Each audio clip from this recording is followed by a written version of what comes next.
Hi there, it's Baz. I've got a ukulele with another instrument review. One I think is going to put the cat amongst the pigeons a little bit, perhaps.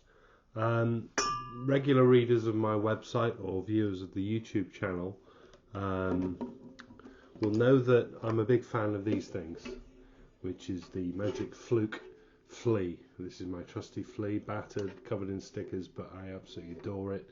Um, Really great little instrument that I think everyone should own. But people give them a bad press because they are quite expensive, at about 150 to 170 pounds for one of these, which is a lunchbox with a neck on it. And then an instrument by a brand called Shonut came along, which was an absolute straight rip-off copy of the Flea, down to the headstock design and everything. And I gave it a pretty scathing review if you check it out on the channel or on my website, because you get what you pay for. It was cheap, very cheap, and it wasn't going to last.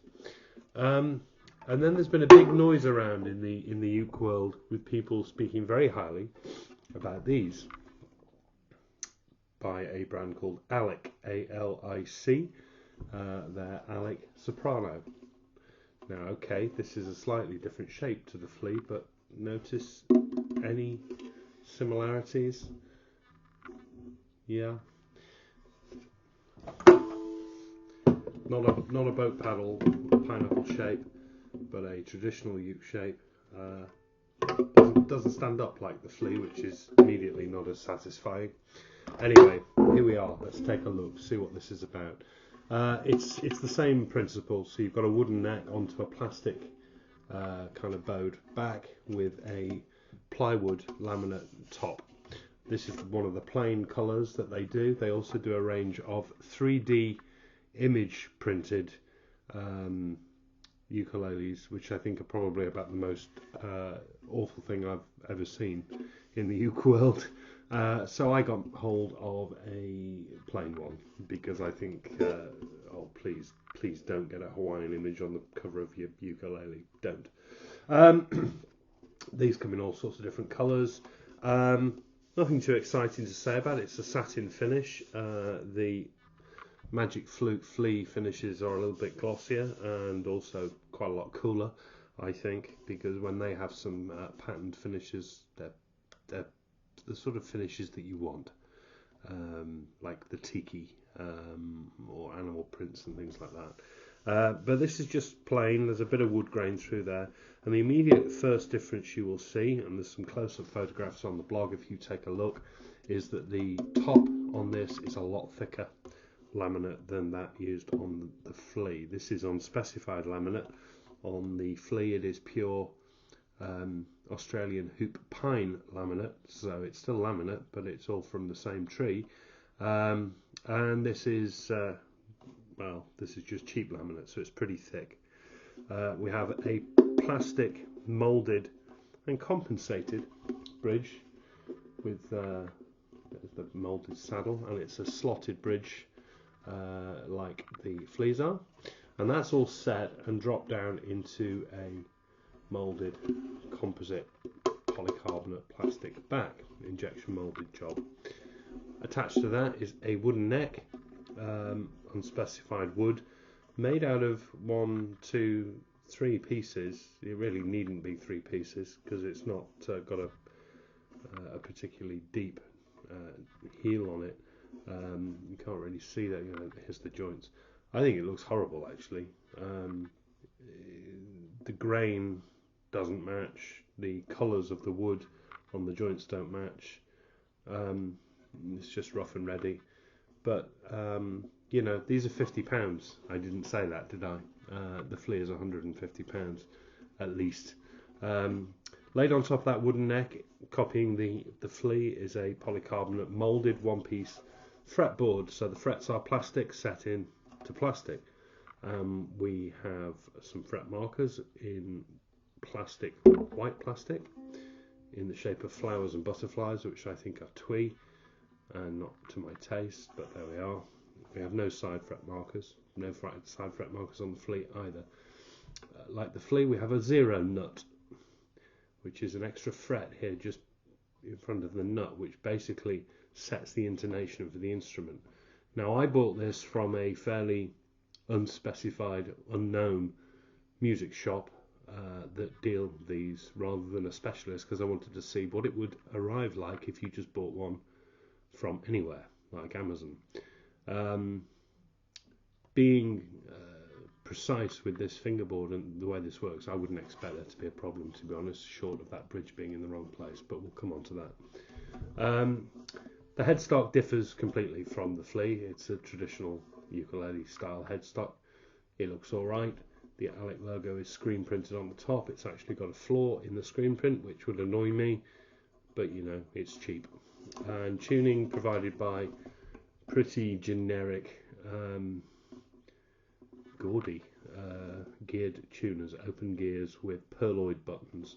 A lot of people don't like the friction tuners on the flea. I think they're alright, but these are certainly easier to use than friction tuners, being gears. And the whole thing is finished in what look like they may be Aquila strings, but I suspect they're not. They're just copies in white. God knows what the material is. There's a lot of copy Aquilas out there now. And there we are. Now, is it a copy of a flea? This is important to the review, because when we come on to it and you have a listen to it, I think it's pretty good. It's frighteningly good for the money. But you know what? It's your choice. I don't care that it's good, because I don't like the laziness of a brand being unable to come up with its own thing. This was designed by Jim Beloff and Friends in the USA, which is where it's made. And he designed it as a no-nonsense, accurate beginner's ukulele that's going to be reliable and in tune whenever you pick it up. And that's what it does. Professionals play these on stage because they're so reliable, and I love them.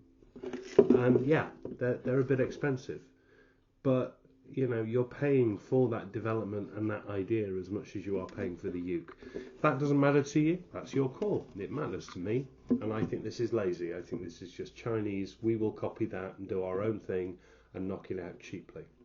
And it worries me that it sounds dangerously close to the flea. Now, I'm just using a laptop record facility here, so you know, no high-end mics, but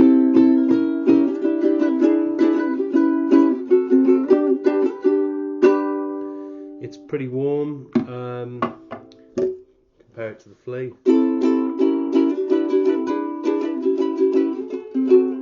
The flea's a little bit out of tune.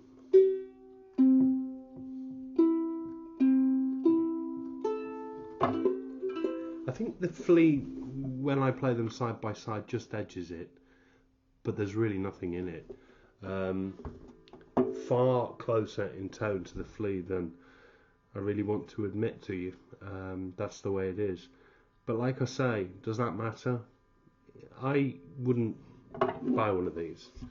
Now maybe that's cutting my nose off to spite my face, but I don't like laziness, and I don't like people who rip off ideas and pass them off as their own, because there's no doubt about it, whilst this is a slightly different shape and it's got the different headstock, the plastic back, plastic fretboard on a wooden neck is a direct copy of the flea concept, and that flea concept, you know, is a real family business, and this isn't. This is Chinese factory that just are riding the bandwagon. Does that mean you would be wrong to buy one? I can't say that. That's your choice. If you want to buy one, good luck to you. That's fine by me. I'm not saying you should or you shouldn't, but it doesn't get my recommendation purely because of that reason, as much as I do think it sounds half decent. So, am I being partial or impartial here? No, I think it matters. I think the world is full of people copying good ideas and passing them off as their own. You can say all's fair in business, maybe, but you know, the flea was developed by some good people who I respect. This is developed by a Chinese factory.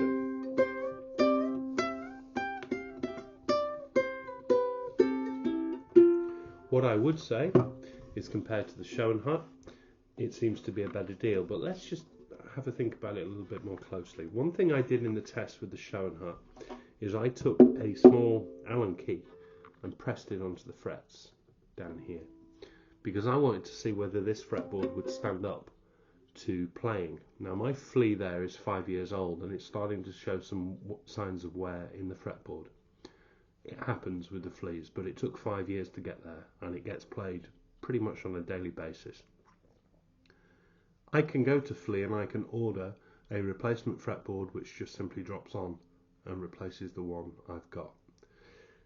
I've taken the screwdriver to this like I did to the Show and Hut, and I'm afraid to say it is leaving indentations in the frets in a way that I can't achieve with the same pressure on the Flea. That tells me one thing, that this will wear down quicker than the Flea, far quicker. That Show and Hut that I ran the same test with, I then took on holiday for 2 weeks to Spain, and I played it every day. And at the end of the 2-week period, the wear marks in the lower frets were so noticeable that I could feel them as the strings passed over them. That to me meant that the Show and Hut had a shelf life of a matter of months before it became completely unplayable. One thing about the Show and Hut being a complete copy from the Flea is, if you wanted to, you could buy a Flea fingerboard from the Magic Flute Company and fit it directly on. This isn't. So what do? Because this is not replaceable, and you're not going to be able to fit a Flea fingerboard on it because they're not quite the same shape and layout. So if this turns out to be as soft as the Show and Hut, and my test seems to be suggesting to me that it is, it doesn't have any life. Now what's confusing me is I've spoken to another couple of people who actually own these and play them, and they say they've got no wear whatsoever. So does that mean that the composition of these fretboards from a quality control point of view differ? I don't know. Do you know what? I think these are the risks that come with buying cheap Chinese copies. On the face of it, this is pretty good and pretty amazing for the money. It breaks my heart that someone's ripping Flea off in this way. But there we are, your choice. Do I think this is going to last? Well, based on exactly the same test that I ran on the Show and Hut, no, I don't. And then what happens to the fingerboard once it's worn? Because I ain't going to get any joy from Flea and getting one fitted to it. Why would they? So, short-term bonus in buying one for cheap. Yeah, you might buy one and just leave it in the car. I don't know. I wouldn't. I wouldn't. I'm really in two minds about this. Have a read of the written review where I try and go into this in a little bit more detail and see what you think. But it leaves me uncomfortable. As much as people rave about them, I just wonder in 12 months' time whether people are still going to be raving about the one they've got when the frets are worn. Or something else has come along that copies the Flea in a different way. There you are. Not the most conclusive of reviews, I will grant you that, but I'm annoyed, actually, because I like Jim Beloff and I like the Magic Flute Company, and I don't think he deserves to be ripped off. Maybe I'm being naive. There you go, your choice. These are available at most stockists, including the most reputable ukulele stores in the UK. I'm sure you're probably now going to try them out, but just if you approach me at a ukulele festival and say, look what I've got, do you like it? Don't expect me to talk to you. Bye.